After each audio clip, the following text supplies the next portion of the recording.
संपत्ती ही बघ, ही आहे खरी संपत्ती. ती आज माझ्या जवळ आहे ना.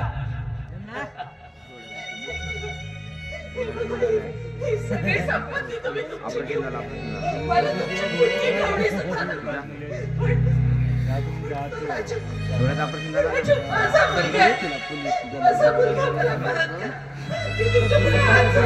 नाही होयच नाही. आणि आताही तू हे सगळं करते ना, हे फक्त आणि फक्त नाटक करते. नाटक कारण की तुला हे चांगल्या प्रकारे ठाऊक आहे की तू कधीच आई होऊ शकत नाही, होऊ शकत नाही. आणि हा आता इथून सरळ निघायचं, या घरातून सरळ निघायचं आणि परत तुझे काळं तोंड माझ्या घरच्या कुठल्या सदस्यांना दाखवायचं नाही सांगून ठेवतो. निघायचं असं गेलं पाहूया. जाते मी, तुमचं घर सोडून जाते. मला काही नको, तुमची इस्टेट, तुमचं वैभव काही नको. पण मी नाटक नाही करत आहे. मला आज माझ्या मातृत्वाची जाणीव झाली. मला कळून चुकलंय की या जगात जर सगळ्यात अमूल्य, सगळ्यात मौल्यवान जर काही असेल तर ती म्हणजे ममता, मातृत्व. आणि आज त्या मातृत्वासाठी मी तुम्हा सगळ्यात पुढे हात जोडतो. तुमच्या सगळ्यात पुढे हात जोडतो. काही उपयोग नाही त्याचा, काही उपयोग नाहीये.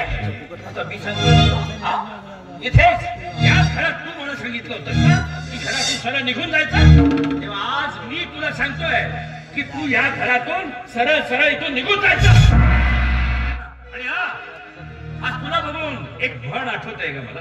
म्हणतात ना की स्वामी तिन्ही जगाचा, आई विना भिकारी.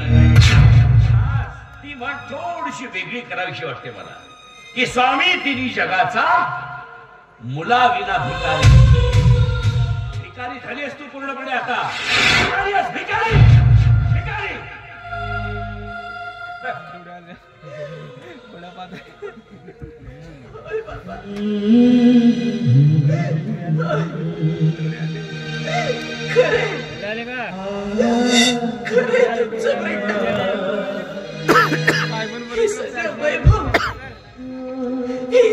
हा पैसा सगळं मिळवलं कपटाने, खोटेपणाने.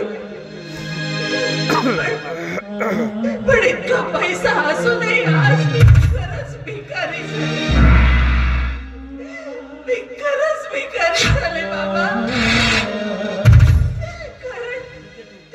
कारण माझं बाळ, माझा मुलगा माझ्या समोर असूनही मी त्याच्या ममतेसाठी, त्याच्या प्रेमासाठी हात पसरून लाचारपणे तुम्हाला सगळ्यांसमोर उभी आहे. मला भीक द्या बाबा. माझ्या पदरात माझ्या बाळाची भीक द्या. मी तुम्हाला भीक मागते. माझं बाळ माझ्या पदरात, बाबा माझ्या पदरात, माझ्या सासूबाई मला काही नको.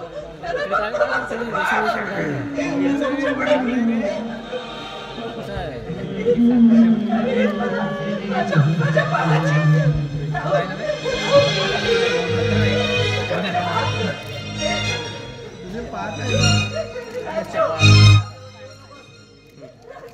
तू माझी आई नाही, तू तर एक वाईट बाई आहे.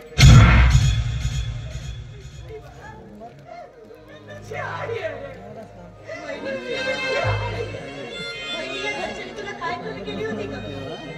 सगळ्यांनी तुला प्रेमच दिलं, पण ते घेण्याची तुझी लायकीच नव्हती. आणि आज तुझे भोगते आहेत ना, ती तुझ्या नशिबाची भोग आहे आणि ते तुला भोगावे लागणारच. काय गुन्हा केला होता तुम्ही तुझा? माझ्या आयुष्यात